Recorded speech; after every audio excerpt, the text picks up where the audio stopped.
क्या आप जानते हैं कि जब भारतीय राजनीति के दो सबसे बड़े और सबसे चर्चित विपरीत ध्रुव एक साथ आने की सुगबुगाहट दिखाते हैं तो दिल्ली से लेकर लखनऊ तक के सियासी गलियारों में किस तरह का भूचाल आ जाता है। राजनीति का एक बुनियादी नियम है कि जहां केवल रैलियों और भाषणों से भीड़ जुटती है वहां हुकूमत नहीं बनती। असली हुकूमत तब बनती है जब सांगठनिक तजुर्बा और सड़कों का युवा जोश एक होकर एक अभेद्य चक्रव्यूह का निर्माण करते हैं। आज की यह वीडियो भारतीय राजनीति के इतिहास का सबसे बड़ा, सबसे सनसनीखेज और सबसे विस्फोटक विश्लेषण होने जा रही है, क्योंकि हम उस पर्दे को उठाने जा रहे हैं जिसके कयास मात्र से सत्ताधारी भारतीय जनता पार्टी के बड़े बड़े चाणक्यों की रात की नींद उड़ चुकी है। सुश्री मायावती जी का वो दशकों पुराना राजनीतिक तजुर्बा और चंद्रशेखर आजाद रावण का वो युवाओं वाला आक्रामक जोश, जब ये दोनों समीकरण एक साथ मिलने की राह पर आगे बढ़ते हैं तो दिल्ली के सिंहासन को हिलाने वाला एक ऐसा ऐतिहासिक गठबंधन जन्म लेता है जिसकी गूंज से पूरा भारत हिल गया है। इस वीडियो को बनाने का हमारा मकसद आपको किसी झूठी अफवाह में फंसाना नहीं है, बल्कि उस गहरे और जमीनी राजनीतिक विश्लेषण से रूबरू कराना है जिसके तहत ये गठबंधन आज के दौर की सबसे बड़ी और अनिवार्य रणनीतिक जरूरत बन चुका है।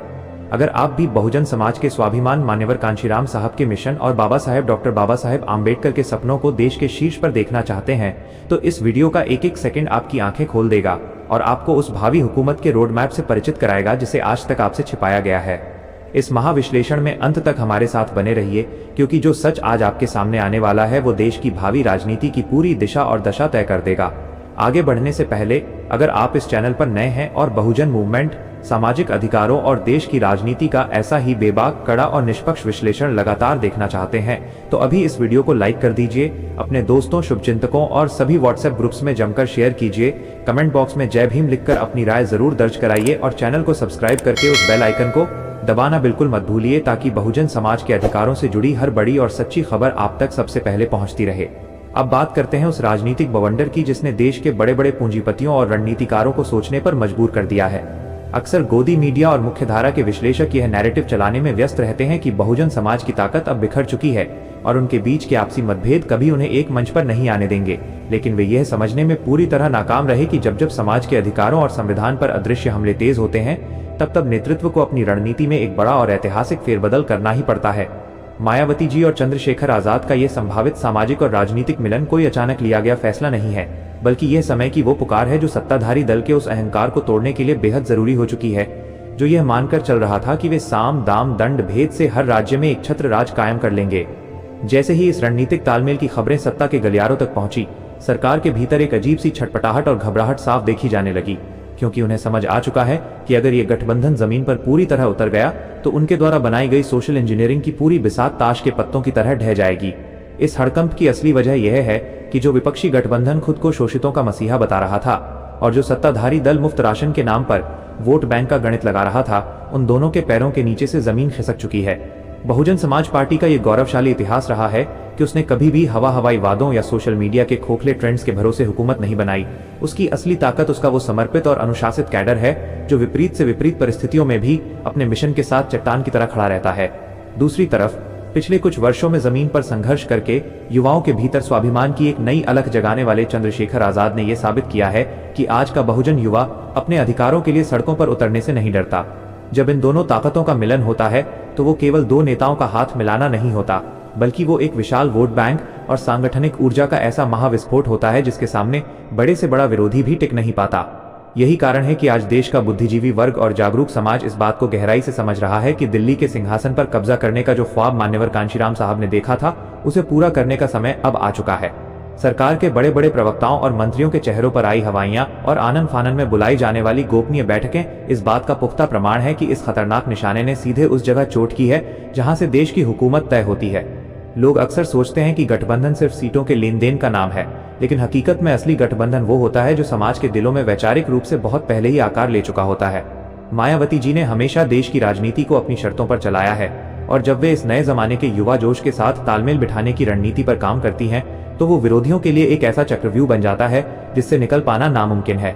ये महाविश्लेषण सिर्फ एक वीडियो नहीं है, बल्कि ये उस सोई हुई राजनीतिक चेतना को जगाने का शंखनाद है जो देश के करोड़ों वंचितों के भीतर छिपी हुई है। और जब ये सामूहिक ताकत अंगड़ाई लेकर मैदान में उतरती है तो बड़े से बड़े साम्राज्य मिट्टी में मिल जाते हैं। भाजपा सरकार की ये तिलमिलाहट और हड़कंप दरअसल इस बात का स्पष्ट संकेत है कि उनके खुफिया तंत्र ने उन्हें ये रिपोर्ट दे दी है कि अगर ये साइलेंट अंडरकरंट इसी तरह गांवों और कस्बों में काम करता रहा तो आने वाले समय में उनके सारे चुनावी सर्वेक्षण, महंगे पीआर कैंपेन और डिजिटल प्रोपेगेंडा पूरी तरह धरे के धरे रह जाएंगे। देश की राजनीति में एक ऐसे नए सवेरे की शुरुआत होने जा रही है जिसकी कमान पूरी तरह से बहुजन नेतृत्व के हाथों में होगी और इस पूरे खेल की एक एक परत को जैसे जैसे समझा जाएगा, विरोधियों का डर और गहराता जाएगा, क्योंकि वे जानते हैं कि बहुजन समाज का ये ऐतिहासिक जुड़ाव भारत की पूरी राजनीतिक व्यवस्था को हमेशा के लिए बदलने का मादा रखता है। भारतीय राजनीति के इस नए और बेहद जटिल दौर में सुश्री मायावती जी और चंद्रशेखर आजाद का यह संभावित सामाजिक और राजनीतिक मिलन कोई सामान्य चुनावी तालमेल नहीं है, बल्कि ये एक ऐसा पावर बैलेंस है जिसने स्थापित राजनीतिक दलों के पूरे गणित को फेल कर दिया है। इसी वजह से सत्ताधारी दल के भीतर जो तिलमिलाहट दिखाई दे रही है वो केवल एक सामान्य राजनीतिक प्रतिक्रिया नहीं है, बल्कि वह उस गहरे डर का नतीजा है जो उनके अपने ही गढ़ में सेंध लगने के कारण पैदा हुआ है। राजनीति में जब दो विपरीत लेकिन बेहद मजबूत ताकतें एक साथ आने का संकेत देती हैं तो वो केवल सीटों का बंटवारा नहीं होता, बल्कि वह दो अलग अलग पीढ़ियों, दो अलग अलग शैलियों और दो अलग अलग राजनीतिक शक्तियों का ऐतिहासिक महाविलय होता है। इस समीकरण को गहराई से समझने के लिए हमें दोनों नेताओं की अपनी अपनी ताकत और उनके जमीन पर मौजूद प्रभाव का आकलन करना होगा, जिसके मिलने से बहुजन राजनीति का एक ऐसा अजय मॉडल तैयार हो रहा है जिसकी काट फिलहाल किसी भी विरोधी के पास नहीं है। एक तरफ सुश्री मायावती जी हैं, जिनके पास भारतीय राजनीति का वो विशाल और अनमोल तजुर्बा है जिसे 4 बार देश के सबसे बड़े राज्य उत्तर प्रदेश की सत्ता को अपने दम पर चलाने का गौरव हासिल है। उनका सांगठनिक ढांचा, उनकी प्रशासनिक पकड़ और उनका वो अनुशासित कैडर आज भी देश की सबसे बड़ी राजनीतिक ताकत माना जाता है। बहन जी की राजनीति हमेशा से बेहद शांत, गंभीर और पर्दे के पीछे से सटीक रणनीतिक बिसात बिछाने के लिए जानी जाती है। वे अच्छे से जानती हैं कि कब, कहां और किस तरह से सोशल इंजीनियरिंग का इस्तेमाल करके विरोधियों को चारों खाने चित करना है। उनका यही तजुर्बा बसपा के उस बुनियादी वोट बैंक को एक सूत्र में बांधकर रखता है जो कभी भी किसी प्रोपेगेंडा के बहकावे में नहीं आता। लेकिन आज के डिजिटल और सोशल मीडिया के दौर में जहां युवाओं की एक बहुत बड़ी आबादी तुरंत एक्शन और सड़कों पर संघर्ष देखना चाहती है, वहां आंदोलन को एक नए और आक्रामक नेतृत्व की भी जरूरत महसूस हो रही थी। यहीं पर प्रवेश होता है चंद्रशेखर आजाद रावण का, जो आज के दौर में बहुजन समाज के युवाओं के लिए संघर्ष, जोश और सड़कों पर उतरकर हक की लड़ाई लड़ने का सबसे बड़ा प्रतीक बन चुके हैं। चंद्रशेखर के पास वो युवाओं वाली ऊर्जा है जो सोशल मीडिया के ट्रेंड्स को बदल सकती है और जो एक आवाज पर हजारों लाखों युवाओं को न्याय के लिए सड़कों पर खड़ा कर सकती है। उनका ये जमीनी संघर्ष और युवाओं के बीच उनकी गजब की लोकप्रियता ही उनकी सबसे बड़ी यूएसपी है। जब मुख्यधारा की मीडिया और विपक्षी ताकतें बहुजन मुद्दों को दबाने का प्रयास करती हैं, तब चंद्रशेखर आजाद अपनी आक्रामक शैली से उन मुद्दों को राष्ट्रीय विमर्श के केंद्र में ला खड़ा करते हैं। लेकिन राजनीति में केवल सड़कों के संघर्ष से हुकूमत की चाबी नहीं मिलती। हुकूमत बनाने के लिए उस विशाल सांगठनिक अनुभव और कैडर की जरूरत होती है जो केवल बहुजन समाज पार्टी के पास उपलब्ध है। जब हम इन दोनों ताकतों को एक साथ रखकर देखते हैं तो ये साफ हो जाता है कि हाथी की सांगठनिक गहराई और स्थिरता के साथ जब चंद्रशेखर के युवाओं का जोश और आक्रामकता मिलती है तो वो एक ऐसा मुकम्मल ताकत कार्ड बनता है जिसके सामने बड़ी से बड़ी सत्ताधारी मशीनरी भी बौनी साबित होने लगती है।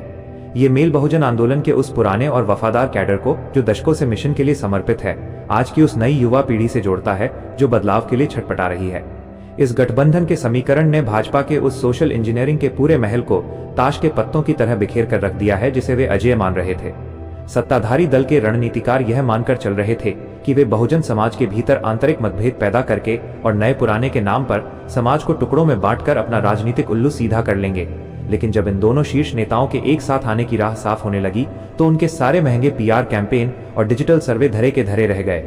बसपा समर्थकों और आम जनता के लिए ये देखना बेहद गर्व और संतोष की बात है कि कैसे बिना किसी फिजूल के ड्रामे के इस संभावित गठबंधन ने देश की सबसे अमीर और सबसे बड़ी पार्टी को बैकफुट पर आने के लिए मजबूर कर दिया है।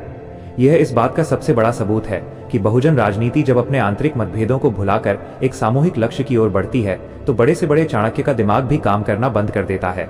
भाजपा सरकार की तिलमिलाहट इस बात से और ज्यादा बढ़ गई है कि वे इस नए समीकरण का कोई सीधा मुकाबला नहीं कर पा रहे हैं, क्योंकि जब सांगठनिक अनुभव एवं युवा जोश एक साथ मिलकर जमीन पर उतरते हैं तो बड़े से बड़े साम्राज्य की बुनियाद हिल जाती है। आने वाले समय में जमीन पर जो ऐतिहासिक बदलाव दिखने वाले हैं उनकी बुनियाद इसी तजुर्बे और युवा जोश के अनूठे मेल से रखी जा चुकी है जिसने आज पूरे देश की राजनीति में एक नया हड़कंप मचा दिया है। भारतीय राजनीति के इस ऐतिहासिक मोड़ पर जब हम इस संभावित गठबंधन के राष्ट्रीय निहितार्थों का विश्लेषण करते हैं तो एक बेहद महत्वपूर्ण और रणनीतिक पहलू सामने आता है, दिल्ली के सिंहासन का रास्ता और उत्तर प्रदेश का नया अभेद्य चक्रव्यूह। देश की सत्ता के केंद्र यानी दिल्ली की गद्दी पर वही दल या गठबंधन काबिज हो सकता है जिसका उत्तर प्रदेश की 80 लोकसभा सीटों पर सीधा और मजबूत नियंत्रण होता है। राजनीति का यह एक स्थापित नियम है कि दिल्ली का रास्ता लखनऊ के गलियारों से होकर ही गुजरता है और इसी वजह से सुश्री मायावती जी और चंद्रशेखर आजाद का यह संभावित मेल सीधे तौर पर देश की केंद्रीय सत्ता के समीकरणों को प्रभावित करने का मादा रखता है। जब से केंद्र में एक मजबूत और साधन संपन्न सरकार का गठन हुआ है, तब से सत्ताधारी दल ने उत्तर प्रदेश को अपना सबसे मजबूत और अजेय किला मान लिया था। वे अपनी सोशल इंजीनियरिंग, धार्मिक ध्रुवीकरण और सरकारी कल्याणकारी योजनाओं के दम पर ये मानकर चल रहे थे कि यूपी में उन्हें चुनौती देने वाली कोई भी ताकत अब मैदान में शेष नहीं बची है। लेकिन हाथी और केतकी के इस नए गठबंधन की सुगबुगाहट ने उनके इस अजेय किले की प्राचीर को हिलाकर रख दिया है, जिससे पूरी भाजपा सरकार के भीतर एक अभूतपूर्व हड़कंप और तिलमिलाहट साफ देखी जा सकती है। इस गठबंधन का असली मास्टर स्ट्रोक ये है कि ये उत्तर प्रदेश की राजनीति में एक नए किस्म के वोट मैनेजमेंट और सामाजिक ध्रुवीकरण को जन्म दे रहा है। अब तक मुख्यधारा की मीडिया और सत्ताधारी दल के रणनीतिकार ये नैरेटिव बनाने में सफल रहे थे कि विपक्षी ताकतें पूरी तरह बिखरी हुई हैं और उनके पास बहुजन समाज को देने के लिए कोई ठोस विकल्प नहीं है। विपक्ष का जो तथाकथित बड़ा गठबंधन है, वो भी केवल कुछ खास जातियों और परिवारों के इर्द गिर्द सिमटा हुआ नजर आता है, जिससे बहुजन समाज का एक बहुत बड़ा हिस्सा खुद को उपेक्षित और ठगा हुआ महसूस कर रहा था। लेकिन जब मायावती जी का दशकों पुराना सांगठनिक अनुभव और चंद्रशेखर आजाद की युवाओं के बीच पैठ एक साथ मिलती है, तो यह उत्तर प्रदेश की उन सभी 80 सीटों पर एक ऐसा अजेय समीकरण खड़ा कर देता है जो सत्ताधारी दल के पारंपरिक और नए बनाए गए वोट बैंक दोनों को एक साथ ध्वस्त करने की क्षमता रखता है।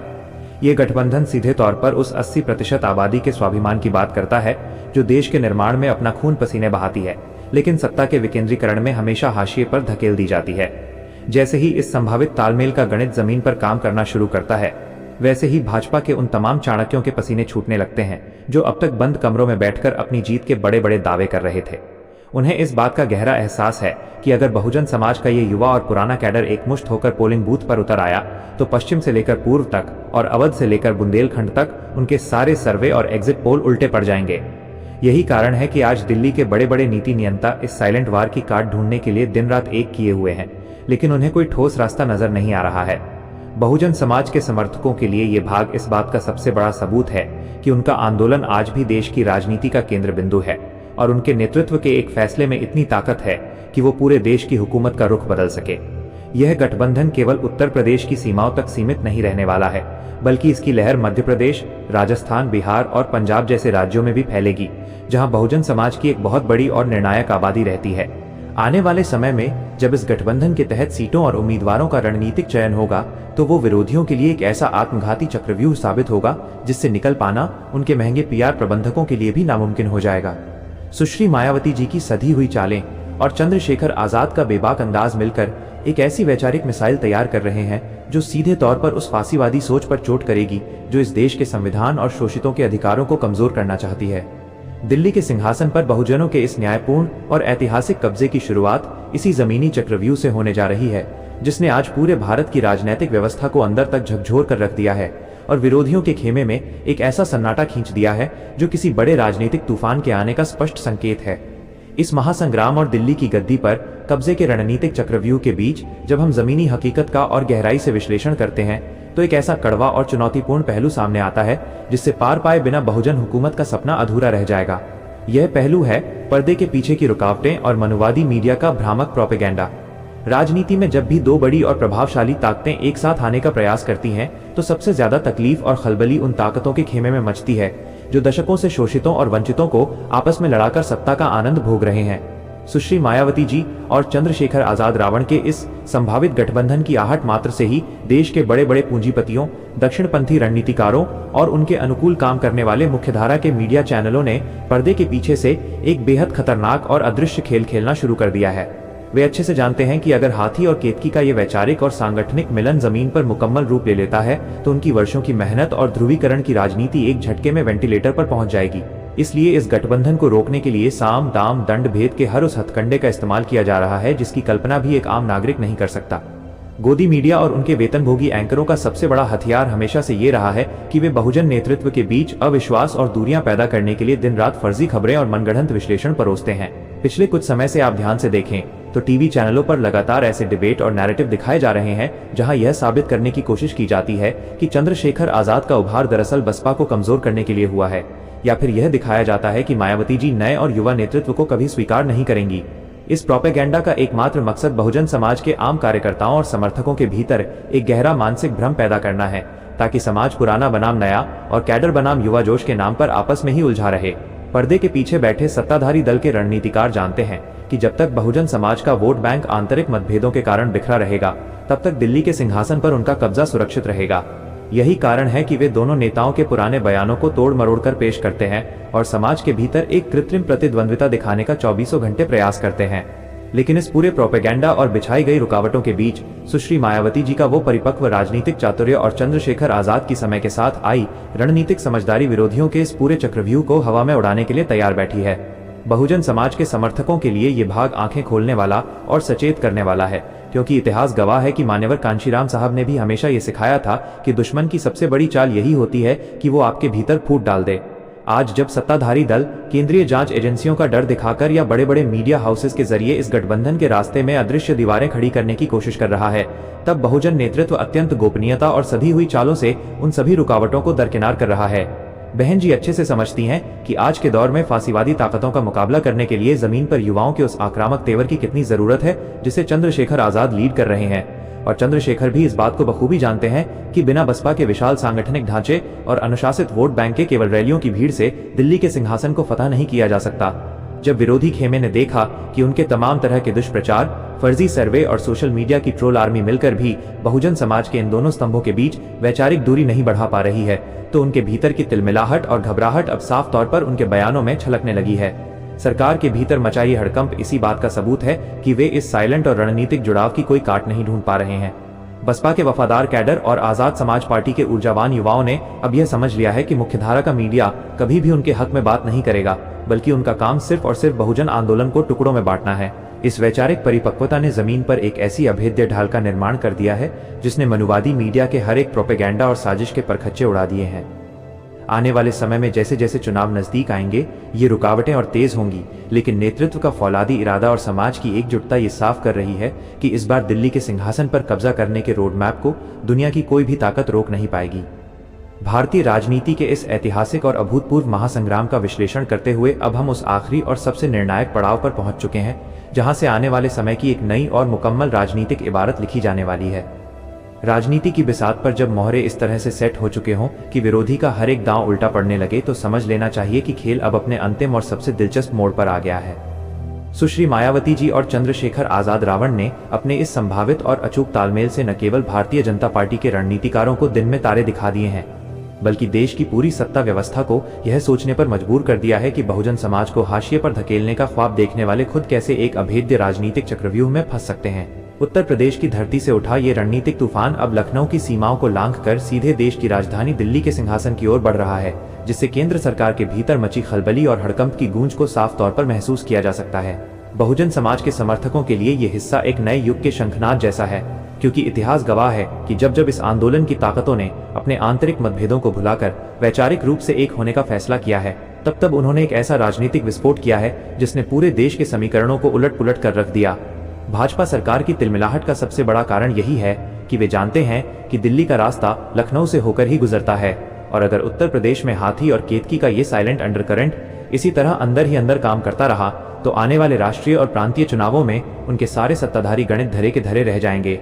मायावती जी की सांगठनिक गहराई और चंद्रशेखर आजाद की युवाओं के बीच जबरदस्त पकड़ ने यह साफ कर दिया है कि बहुजन आंदोलन को कमजोर समझने की भूल विरोधियों को कितनी भारी पड़ने जा रही है, क्योंकि यह आंदोलन किसी बैसाखी पर नहीं, बल्कि करोड़ों शोषितों के स्वाभिमान और बाबा साहेब के उस मुकम्मल संविधान की ताकत पर टिका है जिसे बदलने की कोशिश करने वालों को इस समाज ने कभी माफ नहीं किया। यह वीडियो स्क्रिप्ट के रूप में देश के हर एक जागरूक नागरिक और बहुजन सिपाही के लिए एक अंतिम और बेहद गंभीर संदेश है कि आज के इस दौर में जहां हर तरफ से हमारे अधिकारों, हमारी नौकरियों, हमारे आरक्षण और हमारे स्वाभिमान पर अदृश्य हमले किए जा रहे हैं, वहां केवल एक ही मजबूत वैचारिक विकल्प ऐसा है जो बिना डरे और बिना झुके शोषक ताकतों के सामने चट्टान की तरह खड़ा हो सकता है। भाजपा सरकार के भीतर मचे इस हड़कंप ने यह साबित कर दिया है कि वे चाहे जितने भी संसाधन जुटा लें, चाहे जितना भी सरकारी तंत्र का दुरुपयोग कर लें, लेकिन जब माननीय कांशीराम साहब का तैयार किया हुआ पुराना वैचारिक कैडर और समाज का नया युवा जोश एकजुट होकर नीले किले को मजबूत करने के लिए निकलता है, तो दुनिया की बड़ी से बड़ी फांसीवादी ताकत भी घुटने टेकने पर मजबूर हो जाती है।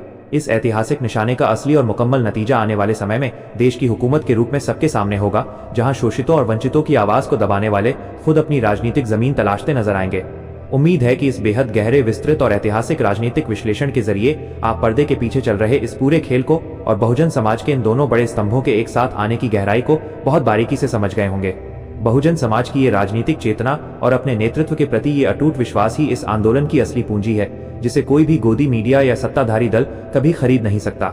जब तक समाज का हर एक व्यक्ति इस वैचारिक शुद्धता और सांगठनिक अनुशासन के साथ अपने मिशन के पीछे खड़ा रहेगा, तब तक स्वाभिमान का ये नीला झंडा पूरी आन बान और शान के साथ देश के आसमान पर लहराता रहेगा और आने वाले समय में देश के शोषितों को उनका असली हक और दिल्ली की हुकूमत दिलाकर ही दम लेगा। दोस्तों, आपको हमारी ये वीडियो कैसी लगी हमें कमेंट करके जरूर बताएं, हमें आपके विचारों का इंतजार रहेगा। वीडियो पसंद आई हो तो वीडियो को लाइक, शेयर और हमारे चैनल को सब्सक्राइब कर सकते हैं। वीडियो को यहाँ तक देखने के लिए आपका बहुत बहुत आभार।